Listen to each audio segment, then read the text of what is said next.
Sir നമസ്കാരം. നമസ്കാരം sir, നമ്മുടെ നാട്ടിലെ കാലാവസ്ഥ പഴയ പോലെയല്ല. ഇപ്പോൾ ചൂടാണെങ്കിൽ ഭയങ്കര ചൂട്, മഴയാണെങ്കിൽ അതിഭീകരമായിട്ടുള്ള മഴ. പക്ഷേ ഇതിൽ ഒരു വ്യത്യാസമുണ്ട്. അതായത് മഴ പെയ്തു കഴിഞ്ഞാൽ ഇപ്പോൾ 14 ജില്ലകളുണ്ട്. ഈ 14 ജില്ലകളിലും തത്തുല്യമായ രീതിയിലും അല്ല മഴ പെയ്യുന്നത്. കാലാവസ്ഥ പൂർണ്ണമായിട്ടും മാറിക്കൊണ്ടിരിക്കുകയാണ്. ഈ ഗ്ലോബൽ വാർമിങ്ങിൻ്റെയൊക്കെ ഒരു പ്രതിഭാസമാണോ ഇത് എന്ന് പല ശാസ്ത്രജ്ഞരും പറയുന്നത് ഞാൻ കേട്ടിട്ടുണ്ട്.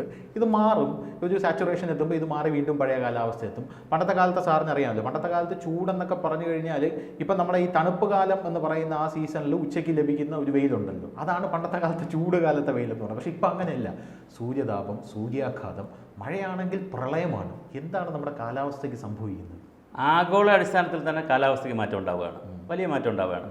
അന്തരീക്ഷത്തിൻ്റെ താപനില 1.5 ഡിഗ്രിയിൽ കൂടുതൽ ചൂടാൻ പാടില്ല എന്നാണ് കോൺഫറൻസ് ഓഫ് പാർട്ടീസ് എന്ന് പറഞ്ഞ് ഇപ്പം അസർബൈജാനിൽ ചേർന്നിട്ടുള്ള 97 രാജ്യങ്ങളിലെ നേതാക്കളെല്ലാം വന്ന് നമ്മുടെ രാജ്യത്തു നിന്ന് പോയിരുന്നു. അവിടെ തീരുമാനമൊക്കെ എടുത്തു. പക്ഷേ സംഗതി കുഴഞ്ഞു കിടക്കുകയെന്ന് പറഞ്ഞാൽ ഇന്ത്യ തന്നെ ഇപ്പം നേരത്തെ 7ാം സ്ഥാനത്തായിരുന്നു ഈ പ്രകൃതിയൊക്കെ സംരക്ഷിക്കുന്ന കാര്യത്തിൽ, പരിസ്ഥിതി കാലാവസ്ഥയുടെ കാര്യത്തിൽ. ഇപ്പോൾ 10ാം സ്ഥാനത്തേക്ക് പോയി, 3 സ്ഥാനം നമ്മൾ താഴോട്ട് പോയി. അതുപോലെ തന്നെ പ്രകൃതി സംരക്ഷണത്തിൻ്റെ കാര്യത്തിൽ 170 രാജ്യങ്ങളുടെ കണക്ക് 90 രാജ്യങ്ങളുടെ കണക്കെടുത്തപ്പോൾ നമ്മൾ 187 സ്ഥാനം നമുക്കുള്ളൂ. എന്ന് പറഞ്ഞാൽ ഈ കാലാവസ്ഥ നമ്മൾ വിചാരിക്കാത്ത രീതിയിൽ വല്ലാതെ ലോകത്ത് മറിയുകയാണ്. ഇപ്പം തന്നെ നമ്മുടെ കേരളത്തിൽ നിന്ന് കുട്ടനാടിന് ആയുസൊന്നുമില്ല. ഇനി കുട്ടനാട് എന്ന് പറയുന്ന പ്രദേശം വളരെയധികം പ്രതിസന്ധിയിലേക്കാണ് പോയിക്കൊണ്ടിരിക്കുന്നത്. അതുപോലെ തന്നെ കൊച്ചി ഒരു 10-15 വർഷം മുമ്പാണ് ലേഖനം വന്നു തുടങ്ങിയത്. കൊച്ചി പട്ടണം കടൽ നിരപ്പ് ഉയരുന്നതനുസരിച്ച് കൊച്ചി പട്ടണത്തിന് വലിയ പ്രതിസന്ധി വരുന്നു. ഇപ്പോൾ അത് നമ്മളെ കൺമുന്നിൽ കാണുകയാണ്. പ്രളയമൊക്കെ വന്നാൽ കൊച്ചിക്ക് അനങ്ങാൻ പറ്റുന്നില്ല. കളമശ്ശേരി വരെ ഉള്ള ഭാഗത്തൊന്നും അനങ്ങാൻ പറ്റുന്നില്ല. കൊച്ചിയും കളമശ്ശേരി എല്ലാം പ്രശ്നമാണ്. അപ്പോൾ കൊച്ചി താഴ്ന്നു പോകാനുള്ള സാധ്യതയുണ്ട് നമ്മൾ ഈ കടൽ നിരപ്പ് വരികയും വല്ലാത്ത ചൂട് വരികയും ചെയ്താൽ. അതുപോലെ തന്നെ നമ്മളിപ്പം ശംഖുമുഖം തീരം നമ്മുടെ കൈവശത്തു നിന്ന് പോയി, അതിനിപ്പം പ്രയാസമാണ് തിരിച്ചു പിടിക്കാൻ. അഴീക്കൽ വരെ ഈ തീരപ്രദേശമൊക്കെ ഇനി നഷ്ടപ്പെട്ടു പോയിക്കൊണ്ടിരിക്കുകയാണ്. വളരെ സീരിയസ് ആയിട്ടാണ് നഷ്ടപ്പെട്ടുകൊണ്ടിരിക്കുന്നത്. അപ്പോൾ നമുക്ക് ഒരു വശത്ത് കടൽ നിരപ്പ് ഉയരുകയും കടലിൻ്റെ ചൂടും അതുമായി ബന്ധപ്പെട്ട അസ്വസ്ഥത, മറുനിലത്ത് മലനാട് പ്രദേശത്താണെങ്കിൽ വലിയ ഉരുൾപൊട്ടൽ അത് വളരെ ഫ്രീക്വൻ്റായിട്ട് വരികയാണ്. മേഘവിസ്ഫോടനം എന്നൊക്കെ പറയുന്നത് പണ്ട് ഈ വലിയ മഴ വന്നുകൊണ്ടിരുന്നത് കാട്ടിലാണ്. ഇപ്പോൾ കളമശ്ശേരിയിലും വന്നു മേഘവിസ്ഫോടനം. അത് ശരിയോ തെറ്റോ എന്നുള്ളതൊക്കെ ചർച്ചകൾ വന്നു, പക്ഷേ എന്നാലും വന്നു. അപ്പോൾ അതുപോലെ തന്നെ വളരെ ഗുരുതരമായിട്ടാണ് കേരളത്തിലെ കാലാവസ്ഥ മാറുന്നത്. ഇപ്പം തന്നെ ഈ സീസണിൽ കിട്ടേണ്ട മൊത്തം മഴ കിട്ടിയിട്ടില്ല. അപ്പോഴും 2-3 ജില്ലകളിൽ ശക്തമായ മഴയാണ്.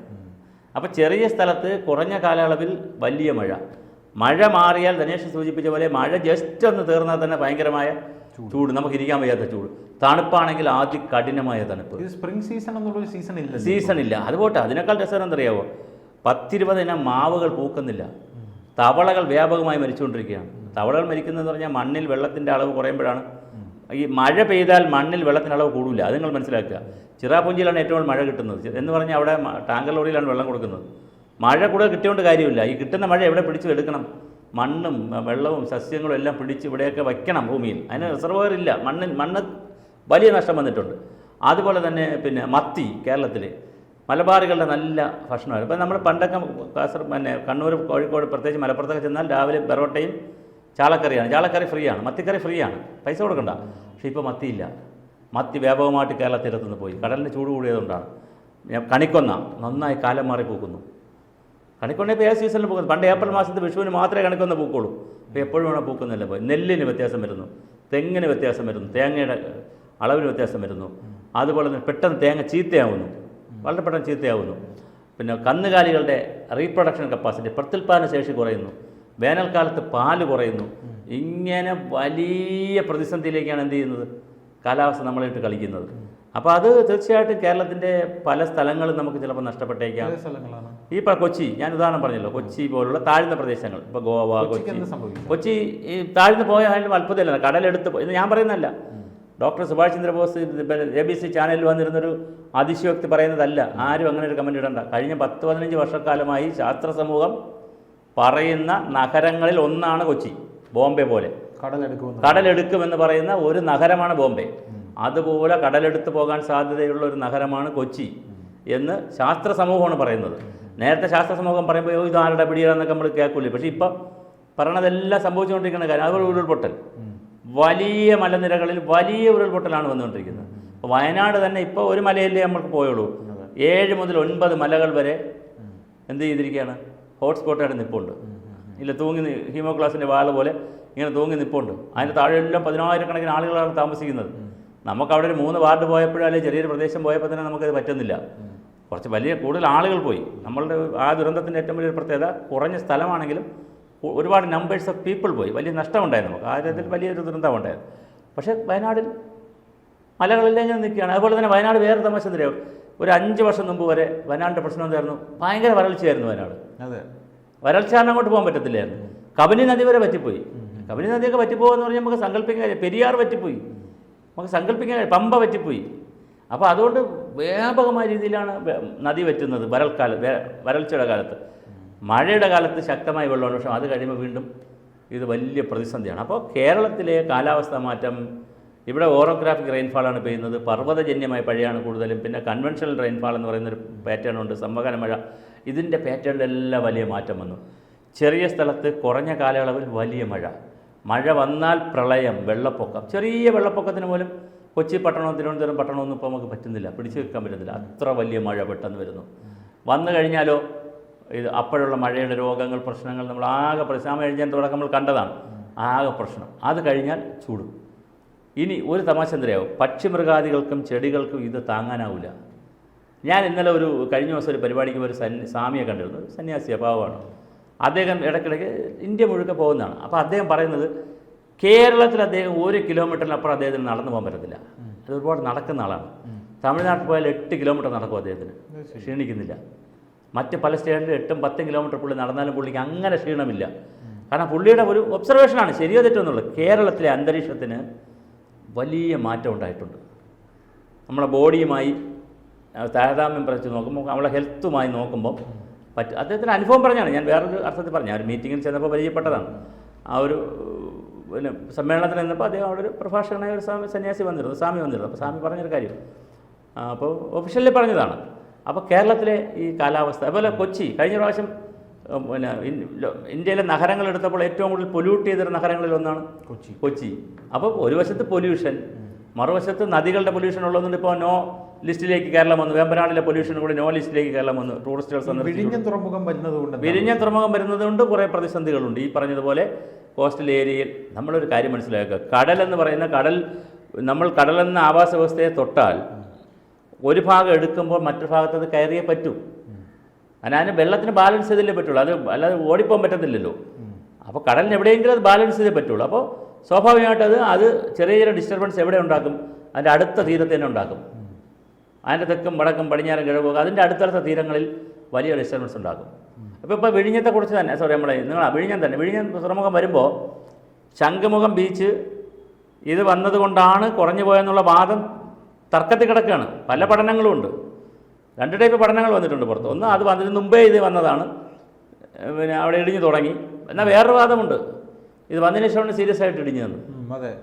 മനസ്സിലായില്ല? എന്തായാലും ശംഖുമുഖം ഇല്ലല്ലോ. നമ്മൾ ഏറ്റവും മനോഹരമായി ഇവിടുത്തെ ആളുകളെല്ലാം പോയി ആഘോഷിച്ചിരുന്ന, കുടുംബങ്ങൾ ആഘോഷിച്ചിരുന്ന മനോഹരമായ ഒരു സ്ഥലമല്ലേ. ഇന്ന് നമുക്ക് ആ സ്ഥലമില്ല. അവിടെ ഇറങ്ങാൻ തോന്നില്ല. റഫാണ്, സീ വളരെ റഫാണ്. അപ്പോൾ അതുകൊണ്ട് എങ്ങനെ ഇത്ര റഫായി, സീ ഇത്ര റഫായി, അല്ലെങ്കിൽ തീരം എങ്ങനെ പോയി? ഇനി ആ കോഫി ഹൗസ് കൂടെ ഉള്ളൂ. അതേ ഉള്ളൂ, കുറച്ച് സ്ഥലമേ ഉള്ളൂ, ബാക്കി എല്ലായിടും പോയല്ലോ. അപ്പോൾ അഞ്ചുതെങ്ങ് ഞാൻ ഇടയ്ക്ക് പോയിരുന്നു. വലിയ പ്രശ്നമാണ് അഞ്ചുതെങ്ങ്. അഴീക്കൽ വരെ, ഞാനീ പറഞ്ഞ അഴീക്കൽ വരെ വലിയ പ്രതിസന്ധിയാണ്. എന്ത് സംഭവിക്കാം മനസ്സിലായില്ലേ മനുഷ്യന്? അപ്പോൾ നമ്മൾ ആരെയും പേടിപ്പിക്കാൻ പറയുന്നില്ല, ഭീതിപ്പെടുത്താൻ പറയുന്നില്ല. നമ്മളിപ്പോൾ IC യൂണിറ്റിൽ ഒരു പേഷ്യൻ്റ്, നമ്മൾ ഏറ്റവും വേണ്ടപ്പെട്ട അച്ഛനോ അമ്മയോ ആരെങ്കിലും കിടക്കണം, ഡോക്ടർ വന്ന് നമ്മളോട് കറക്റ്റ് സ്റ്റാറ്റസ് പറയുമ്പോൾ നമ്മളെ പേടിപ്പിക്കാൻ പറയുന്നതല്ലല്ലോ. ആണോ? നിങ്ങൾ പേടിച്ചോളൂ, അതുകൊണ്ട് തന്നെ 1 മണിക്കൂറോ 2 മണിക്കൂറിനകത്ത് ജാഗ്രതയ്ക്ക് വേണ്ടി പറയുന്നതാണ്, അല്ലാതെ പേടിപ്പിക്കുന്നതാണ് നമ്മളെ. അച്ഛൻ എല്ലാം കൊടുത്തിട്ടുണ്ട് കേട്ടോ, ഒന്ന് പ്രാർത്ഥിച്ചോളൂ എന്ന് പറഞ്ഞ് മനസ്സിലാക്കിക്കോണം. ആൾമോസ്റ്റ് സമയമായെന്നുള്ളതാണ്. ഇനി അതിലേക്കൊന്നും ചെയ്യാനില്ല, ഡോക്ടർക്ക് പ്രാർത്ഥിക്കുകയാണെങ്കിൽ പറഞ്ഞിരിക്കുകയാണ്. അല്ലെങ്കിൽ പറയാം 1 ദിവസം കൂടെ നമുക്ക് നോക്കാം. അപ്പോഴൊന്നും പറയാതിരുന്നാലോ? നമുക്ക് എന്ത് ടെൻഷൻ ഉണ്ടാവുന്നേ? അകത്തുനിന്ന് ഡോക്ടർ പോയി ICU പോകുന്നു വരുന്നു, നമ്മളോടൊന്നും പറയുന്നില്ല. ഭയങ്കര ടെൻഷനായിരിക്കും. നമുക്ക് അറിയുന്നതാണ് നല്ലത്. പ്രതിസന്ധികൾ ഈ കാലത്ത് ജനങ്ങൾ അറിയുന്നതാണ് നല്ലത്, അറിഞ്ഞ് പ്രിക്കോഷൻ എടുക്കുന്നതാണ് നല്ലത്. ചൂരൽമലയിലും മുണ്ടകയിലും ഒക്കെ തലേ ദിവസം അറിഞ്ഞ് പ്രിക്കോഷൻ എടുത്തിരുന്നെങ്കിൽ നമുക്ക് ഇത്രയും ജീവൻ രക്ഷിക്കാമായിരുന്നു, എത്രയോ ജീവൻ രക്ഷിക്കാമായിരുന്നു. ഒഡീഷയിൽ ലക്ഷക്കണക്കിന് ആളുകൾ മരിക്കുന്ന കൊടുങ്കാറ്റും പിന്നെ ചുഴലിക്കാറ്റുമാണ് വന്നുകൊണ്ടിരുന്നത്. ഇപ്പം കഴിഞ്ഞ ചുഴലിക്കാറ്റിന് 2 പേര് മരിച്ചത് വേറെ ഹാർട്ട് അറ്റാക്ക് വന്നിട്ടാണ്. ആരും ഇതിൽ മരിച്ചിട്ടില്ല. ലക്ഷക്കണക്കിന് ആളുകളാണ് അവരെന്ത് ചെയ്യുന്നത്? അലാറം വഴി മാറ്റുന്നത്. അലാറം അടിക്കുമ്പോൾ പറയാം മാറിക്കോണം. ചൈനയിൽ അലാറം അടിക്കുമ്പോൾ പറയും ആളുകൾ ഒപ്പം, പിന്നെ വേറെ എവിടെ കോംപ്രമൈസ് ഇല്ല.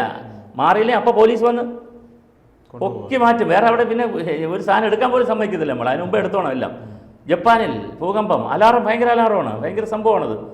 Complete system അലർട്ടാവും. അലർട്ടാകുമ്പോൾ അടുത്ത ഇത്ര മിനിറ്റിനുള്ളിൽ ഇത്ര സമയത്തിനുള്ളിൽ ഭൂകമ്പം ഉണ്ടാവും, മാറിക്കോണം, ജീവൻ രക്ഷിച്ചോണം, ബാക്കിയെല്ലാം ഉണ്ടാക്കാം നമുക്ക്. ഇത് നമ്മൾ വലിയ അപ്പോൾ അതുകൊണ്ട് ഇത് ആളുകളെ ഭീതിപ്പെടുത്താനൊന്നുമല്ല. ആളുകൾ അങ്ങനെ ഭീതിപ്പെടേണ്ട കാര്യവുമില്ല. എന്തിനാണ് ഭീതിപ്പെടുന്നത്? വരാൻ പോകുന്ന അപകടം മുൻകൂട്ടി അറിയുന്നതല്ലേ ഏറ്റവും നല്ലത്. ഉറങ്ങിക്കിടക്കുമ്പോൾ ഇത് വരുന്നതിനേക്കാൾ അറിഞ്ഞു പോണതല്ലേ നല്ലത്. അപ്പോൾ അതുകൊണ്ട് ജനങ്ങൾ എന്ത് ചെയ്യണം? ജാഗരൂകരാകേണ്ടതുണ്ട്. ഭരണകൂടങ്ങൾ ജാഗരൂകരാകേണ്ടതുണ്ട്. ജനങ്ങളിത് പഠിപ്പിക്കേണ്ടതുണ്ട്. നമ്മൾ കാലാവസ്ഥാ വ്യതിയാനം എന്ന് പറയുന്നത് സത്യമായ ഒരു കാര്യമാണ്. നമ്മുടെ മുന്നിൽ മഴ മാറുകയാണ്.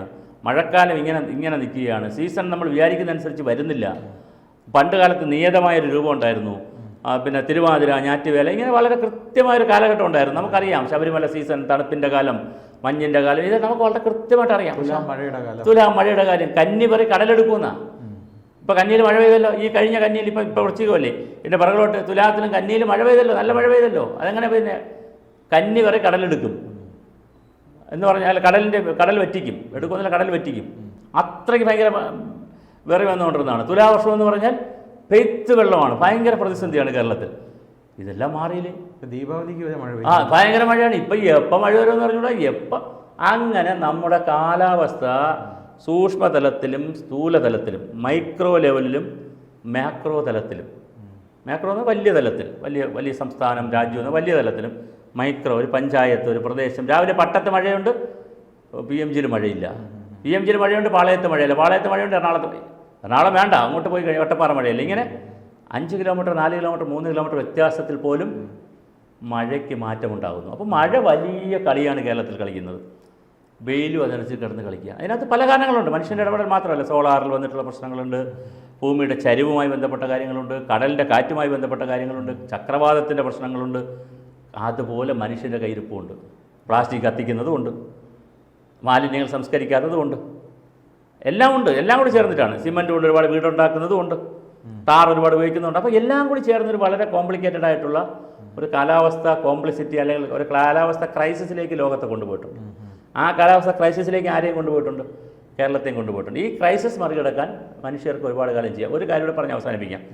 1700 മുതൽ 2024 ആയല്ലോ, ഒരു 250 വർഷം കൊണ്ട്, കഴിഞ്ഞ 250 വർഷം കൊണ്ട് ബേക്കിലോട്ടുള്ള 2000 വർഷങ്ങൾ ഭൂമി ചൂടായതിൻ്റെയും കുറഞ്ഞതിൻ്റെയേക്കാൾ വ്യത്യാസത്തിലാണ് 250 വർഷം കൊണ്ട് ഭൂമിക്കുണ്ടാകുന്ന മാറ്റം. ഇത് മനുഷ്യൻ്റെ ഇടപെടൽ കൂടിയുണ്ട്. അതുകൊണ്ടാണ് ഈ സമ്മേളനമൊക്കെ ചേർന്നിട്ട് പറയുന്നത്. അമേരിക്കയൊക്കെ ചേർന്നിട്ട് പറയണം ഇങ്ങനെ നമുക്ക് മാറ്റണം ഭൂമിയെ. പക്ഷേ ഒരു നിവർത്തിയില്ല. ആരും എന്ത് ചെയ്യുന്നില്ല? വായു അടിക്കുന്നതിന് സമ്മേളനം കൂടുന്നല്ലാതെ ആരും ഒരു ഇഞ്ച് പോലും. ട്രംപ് പറയണം എന്താണ്? കുഴിക്കൂ, ആവശ്യം പോലെ എടുത്തോളൂ. ബൈഡൻ പിന്നും പറഞ്ഞു കുറച്ചൊന്ന് സൂക്ഷിക്കാം ഭൂമിയെന്ന്. ട്രംപിന് അങ്ങനെയൊന്നും കാഴ്ചപ്പാടൊന്നുമില്ല. മാക്സിമം ഭൂമിയെ ഉപദ്രവിക്കാമെന്നാണ്. മനുഷ്യൻ ഭൂമിയെ ഉപദ്രവിച്ചാൽ ഭൂമി അതിൻ്റെ സന്തുലിതാവസ്ഥ നിലനിർത്താനായിട്ട് പലതും ചെയ്യുമല്ലോ. ഉറപ്പല്ലേ? ഞാൻ ഒരു കാര്യം കൂടെ പറഞ്ഞാൽ നമുക്ക് ലാസ്റ്റ് പോയിന്റായിട്ട് പറയാം. ഗാന്ധിജി പറഞ്ഞ എന്താണെന്നറിയാമോ? ഭൂമിക്ക് മനുഷ്യന് ആവശ്യമുള്ളതെല്ലാം ഭൂമി തരുന്നുണ്ട്. അതെ, അത് ചിലപ്പോൾ മനുഷ്യന്റെ ഉന്മൂലനം വഴിയേ ഭൂമിക്ക് രക്ഷപ്പെടാൻ പറ്റുമെങ്കിൽ ഭൂമി അതും ചെയ്യും. കാര്യം ഭൂമിക്ക് മനുഷ്യന്റെ ഡിമാൻഡ് ഒന്നും ഇല്ലെന്ന്. എന്ത് ഡിമാൻഡാന്നുള്ളത്? മനുഷ്യൻ ഇവിടെ നശിച്ചു പോയാലും ഇപ്പൊ ചൂരൽമലയിലൊക്കെ 10-400 പേര് മരിച്ചുപോയി. പ്രകൃതിക്ക് വല്ല കുഴപ്പമുണ്ടോ? ഒരു കുഴപ്പമില്ല. അത് അതിന്റെ ബാലൻസ് ഇങ്ങനെ ഓരോരുത്തർ കറക്കി ഇനി മലയുണ്ടാക്കും, അത് ഇടിക്കും, അതിങ്ങനെ പോവും. അതല്ലേ ഒരിക്കൽ ഈ നമ്മുടെ ഏംഗൽസും പറഞ്ഞിട്ടുണ്ട്. നമ്മൾ ഇതൊന്നും ആരും പഠിപ്പിക്കുന്നില്ല. ഇവിടെ മാർഷൽ പഠിപ്പിക്കുന്ന ആരും പഠിക്കുന്നില്ല. മാർക്സ് പറഞ്ഞിട്ടുണ്ട് വരുന്ന തലമുറയിൽ നിന്ന് കൈയിടമെടുത്തതാണ് ഈ ഭൂമി നമ്മളത്. ഏംഗൽസ് പറഞ്ഞു പ്രകൃതിയിൽ നിങ്ങൾ അടിക്കുമ്പോൾ വളരെ സൂക്ഷിച്ച് അടിച്ചോണം. ഓരോ അടിക്ക് എന്ത് കിട്ടും? തിരിച്ചടി കിട്ടും. ചില തിരിച്ചടികൾ നമുക്ക് താങ്ങാനാവില്ല. നമ്മളെ ഈ പ്രവൃത്തികൾ മനുഷ്യൻ്റെ അതെല്ലാവരും പറയും. ഗുരുദേവൻ, ശ്രീബുദ്ധൻ, നിങ്ങൾ ഏത് ചരിത്രമെടുത്ത് നോക്കൂ, എല്ലാ മഹാരഥന്മാരും പറഞ്ഞു വെച്ച് പോയതാണ്. ഇവിടെ നമ്മൾ ഭൂമിയെ അടിക്കുമ്പം സൂക്ഷിച്ചടിച്ചില്ലെങ്കിൽ ആ തിരിച്ചടി എന്ന് പറയുന്നത് ചിലപ്പോൾ നമുക്കൊന്നും സങ്കല്പിക്കാൻ കഴിയുന്നില്ല.